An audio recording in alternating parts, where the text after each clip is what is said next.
तो क्या देवर जी भी हमारे साथ वन को प्रस्थान करेंगे? हाँ सीते, और साथ चलने के लिए आज उसने जो तर्क दिया मुझे, उस तर्क ने मुझे उसी प्रकार निरुत्तर कर दिया जिस प्रकार एक दिन आपके तर्क ने किया था। गुरुदेव वशिष्ठ के आश्रम में उसने उनके समक्ष एक संकल्प लिया था कि वो जीवन भर मेरी छाया बनकर साथ रहेगा। तब किसी को यह अनुमान नहीं था सीते कि उसका यह संकल्प कितना दूर तक जा सकता है। आज उसके अनुरोध को मैं ठुकरा नहीं सका। तब तो मेरी बहन उर्मिला भी साथ चलेगी? नहीं भाभी श्री, देवी उर्मिला हमारे साथ नहीं जाएंगी। क्यों? जब मैं अपने पति के साथ जा सकती हूँ, तो मेरी बहन अपने पति का साथ क्यों छोड़ेगी? भाभी श्री, जब मेरी पत्नी को मेरा संकल्प ज्ञात हुआ और यह ज्ञात हुआ कि मैं अपने भ्राता और भाभी श्री के साथ उनका सेवक बनकर जा रहा हूं, तो उन्होंने स्वयं ही मुझे कहा कि एक सेवक को यह अधिकार नहीं है कि वो अपनी अर्धांगिनी को अपने साथ ले जाकर अपने भ्राता पर बोझ डाले। और उन्होंने ही मुझे आप दोनों के साथ अकेले जाने की अनुमति प्रदान की है। तो क्या मेरी बहन ने 14 वर्ष तक अपने पति के बिना इस राजमहल में रहने का ही निर्णय लिया है? हाँ भाभी श्री। स्वामी, मैं अभी आती हूँ।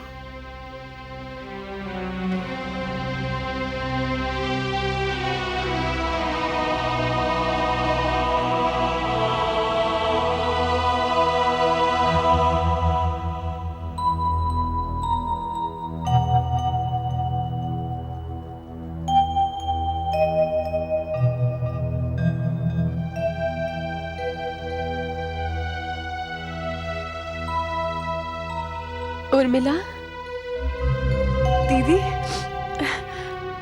आइए ना, आइए, बैठिए, कहिए। वैसे तो मैं तुमसे विदा ले चुकी हूँ, किंतु ऐसा लगा कि मैं तुमसे एक बार फिर ना मिलूं तो मेरी इच्छा अधूरी रह जाएगी। क्या दीदी, कैसी इच्छा? तुम्हारे चरण छूने की इच्छा। ये क्या कह रही हैं दीदी आप? आपकी बात सुनने से पहले मेरे कान पत्थर के क्यों ना बन गए? नहीं उर्मिला, संसार के लिए मैं अवश्य ही तुमसे बड़ी हूं, किंतु आज जो मैंने सुना, उसको सुनने के उपरांत ऐसा लगा जैसे कि तुम मुझसे भी बड़ी हो। मैं तो अपनी तपस्या में अपने पति के साथ हूं, किंतु तुम्हारी तपस्या, उसकी कल्पना तो कोई साधारण स्त्री कर ही नहीं सकती। तुमने तो अपने पति का साथ त्याग दिया है, वो साथ जो हर विवाहित स्त्री का जन्मसिद्ध अधिकार होता है। दीदी, नहीं उर्मिला, ये त्याग केवल वही स्त्री कर सकती है जिसका हृदय बहुत बड़ा हो, अस्तित्व बहुत महान हो। मैंने तो अपने पति के साथ रहने के लिए वनवास का निर्णय लिया है, किंतु तुमने तो राजमहल में रह के वनवास का निर्णय लिया है। अकेलेपन का वनवास, सूनेपन का वनवास, राजमहल का वनवास। नहीं दीदी, मैंने कुछ नहीं किया। छाया को काया से केवल अंधकार ही दूर कर सकता है। जीजा श्री काया है और मेरे पति छाया। क्या मैं छाया को काया से दूर करने के लिए अंधकार बन जाती? फिर तो मेरा जीवन नर्क समान बन जाता। मैंने कोई त्याग नहीं किया है, केवल पातिव्रत धर्म का पालन किया है।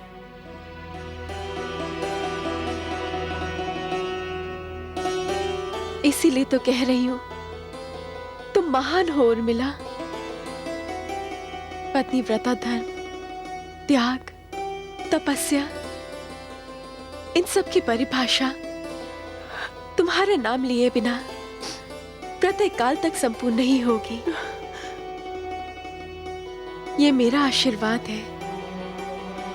मैं तुम्हारी महिमा के आगे नतमस्तक हूं। आपके आशीर्वाद ने मुझे सब कुछ दे दिया दीदी। आपकी वाणी ने मेरे लिए 14 वर्ष के वियोग को सरल बना दिया। जब भी मुझे आपकी आज के दिन की बातें याद आएंगी, मुझे लगेगा कि आप मेरे पास ही हैं। आप सदा ही मेरा आदर्श रही हैं।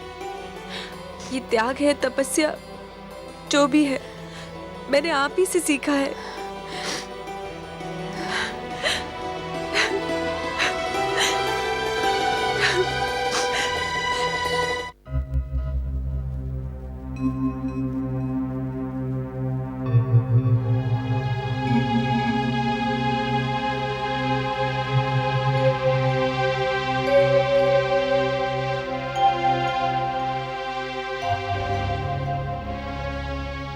माते,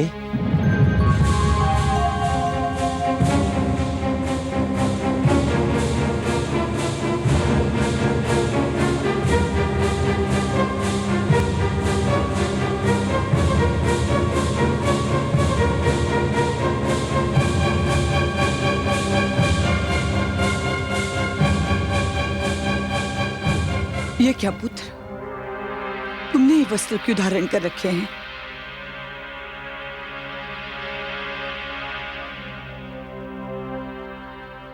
आयुष्मान भव। माते, मैं आपसे विदा लेने आया हूं। विदा? कैसे विदा पुत्र? माते, मैं भ्राताश्री के साथ वन को प्रस्थान कर रहा हूं। तुम? किंतु तुम क्यों? तुम्हें किसने कहा अयोध्या छोड़ने को? मेरी आत्मा ने माते, अपने भ्राता के साथ रहना मैं अपना धर्म मानता हूं और मैं अपना धर्म निभा रहा हूं माते। हाँ हाँ, अवश्य निभाओ अपना धर्म। सभी तो अपना अपना धर्म निभा रहे हैं। सभी को तो अपने अपने धर्म के पालन की चिंता पड़ी है। मां की भावनाओं की तनिक भी चिंता किसी को नहीं है। माते, सोचा था मेरा पुत्र राम चला जाएगा, पर मेरा दूसरा पुत्र तो मेरे पास होगा। नित दिन उसे निहारती रहूंगी तो एक पुत्र के जाने का वियोग आधा रह जाएगा। पर वो मेरा भ्रम था। मेरा दूसरा पुत्र भी मुझे छोड़कर जा रहा है। अरे मेरा नहीं तो सुमित्रा का ही सोचना था। वो सुनेगी कि तुम जा रहे हो तो क्या बीतेगी उसके मन पर? वो सुन चुकी है माते। सुमित्रा सुन चुकी है? हाँ माते, वो सुन चुकी है और उन्होंने सुनकर यह कहा कि यदि मैंने इसके अतिरिक्त और कोई निर्णय लिया होता तो मैं सदा सदा के लिए उनकी दृष्टि से गिर जाता। माते, उन्होंने ही मुझे अपना अनुज धर्म निभाने का निर्देश दिया है। अब आप भी मुझे विदा करें। जाओ पुत्र, निभाओ अपना धर्म। मैं अपने छाती पर एक नहीं, दो दो पत्थर रखकर जीने का अभ्यास करूंगी। जाओ पुत्र, अब मुझसे सहन नहीं होता। जाओ।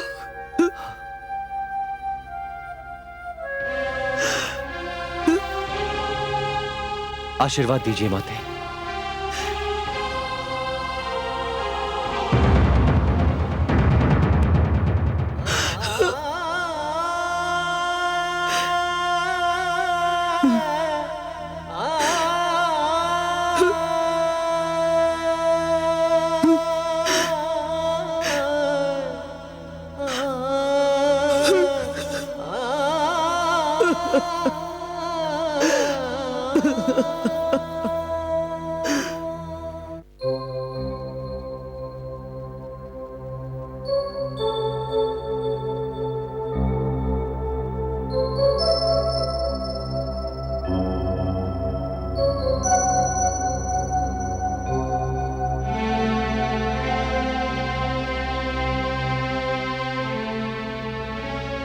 हाँ, अंधकार में क्यों खड़ी है दीदी? अंधकार तो हमारे जीवन पर छा गया है। इस कक्ष का अंधकार तो एक नन्हा सा दिया भी दूर कर सकता है, लेकिन जो अंधकार हमारे जीवन पर छा गया है वो कैसे दूर होगा? आप ठीक कहती हैं दीदी। दुर्भाग्य तो इस बात का है कि ये अंधकार मेरे परिवार के कारण फैला है। मुझे चिंता इस बात की है कि ऐसी कठिन घड़ी में मेरे पति भी अयोध्या में नहीं है। मैंने सोचा था कि हम चारों बहनें साथ मिलकर रघुकुल की एकता को बढ़ाएंगी। दीदी, हम 4 बहनों में तो अब भी कोई मतभेद नहीं है, और सत्य पूछो तो हमारे पतियों में भी आपसी मतभेद नहीं है। यदि राजकुमार भरत यहाँ होते तो संभवतः ये सब होता ही नहीं जो हो रहा है। हाँ बहन, कुछ दिन अपने पतिदेव के साथ रहकर मुझे विश्वास हो गया है कि यदि वो यहाँ होते तो ये अनर्थ कभी नहीं होता, किंतु मुझे समझ नहीं आ रहा कि अब किया क्या जाए। आज अयोध्या नगरी में हर एक नेत्र अश्रुओं से भीगे हुए हैं। इन अश्रुओं को केवल हमारे आंचल ही पोंछ सकते हैं। दीदी, हमें अपने आंसू पीकर माताओं के आंसू पोंछने होंगे। हमें पिताश्री का भी ध्यान रखना होगा। दीदी, ये उदास होकर बैठ जाने का समय नहीं है। हमारे धर्म की परीक्षा आज से आरंभ हो रही है।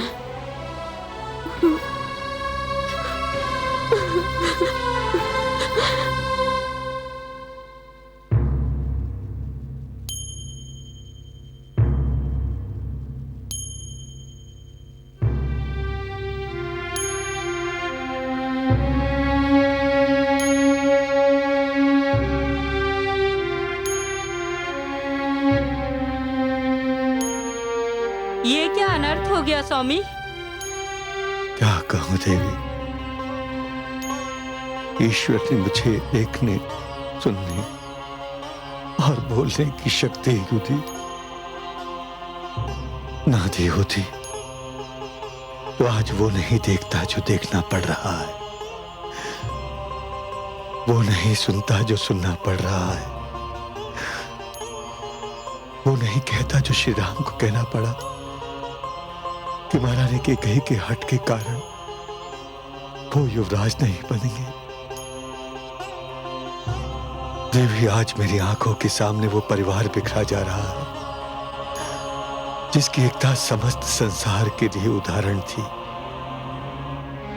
और मैं इसका एक मूक दर्शक बनकर खड़ा हूं। ये सब तो किसी ने स्वप्न में भी नहीं सोचा था। जो स्वप्न में भी नहीं सोचा था वो सत्य आज आंखों के सामने खड़ा है। ईश्वर महाराज पर दया करे। स्वामी, आपको महाराज को छोड़कर नहीं आना चाहिए था।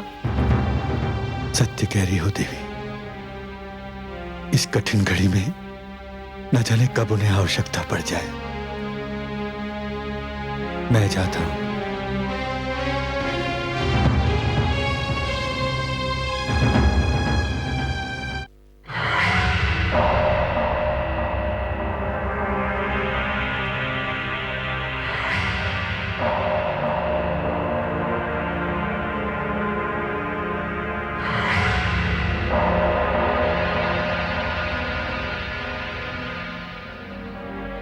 प्रणाम राजकुमार। प्रणाम धाई मां। कहिए, कैसे कष्ट किया? आपको आपके अनुज के युवराज बनने की बधाई देने आई हूँ राजकुमार। धन्यवाद दाई मां। आपने तो कभी सोचा भी ना होगा कि मेरा भरत भी कभी अयोध्या का युवराज बन सकता है। दाई मां, सत्य तो यह है कि मैंने कभी इसके अतिरिक्त और कुछ सोचा ही नहीं। अनुज भरत को ही अयोध्या का युवराज बनना चाहिए। जी, मैंने तो पिताश्री से तभी कह दिया था जब उन्होंने मुझे युवराज बनाने की घोषणा की थी कि वो अपने इस निर्णय पर पुनर्विचार कर लें। क्यों? क्यों? क्योंकि भरत मुझसे अधिक श्रेष्ठ युवराज सिद्ध होगा। मुझे डर लगता है, किंतु इस अवसर की प्रसन्नता में मैं आपको लड्डू खिलाने आई थी। तो खिलाइए ना, भय किस बात का धाई मां? राजकुमार लक्ष्मण ने क्रोध में मेरे लड्डुओं का थाल गिरा दिया था। मैं अनुज लक्ष्मण की ओर से क्षमा मांगता हूं। तो फिर लीजिए। यूं नहीं धाई मां, आप अपने हाथों से खिलाएंगी तभी इन लड्डुओं का स्वाद बढ़ जाएगा।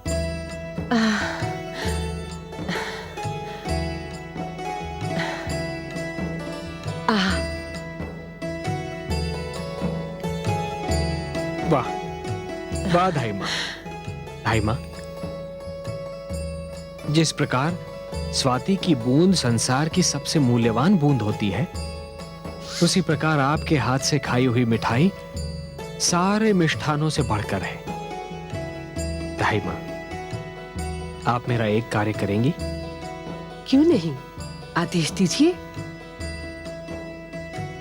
धाई मां, आप भरत से कहिए कि उसे अयोध्या के सिंहासन पर देखना मेरे जीवन की सबसे बड़ी इच्छा थी। वो पल तो मैं देख नहीं पाया, किंतु उस पल का मुझे इतना हर्ष था कि मैंने मुंह मीठा करने के उपरांत ही अयोध्या नगरी को छोड़ा। मैं अवश्य कह दूंगी। और धाई मां, आपको भी बहुत बहुत धन्यवाद। प्रिय भरत के युवराज बनने की प्रसन्नता में आपने मेरा मुंह मीठा करके जो आनंद मुझे दिया है, वो सदा मुझे लुभाता रहेगा। मैं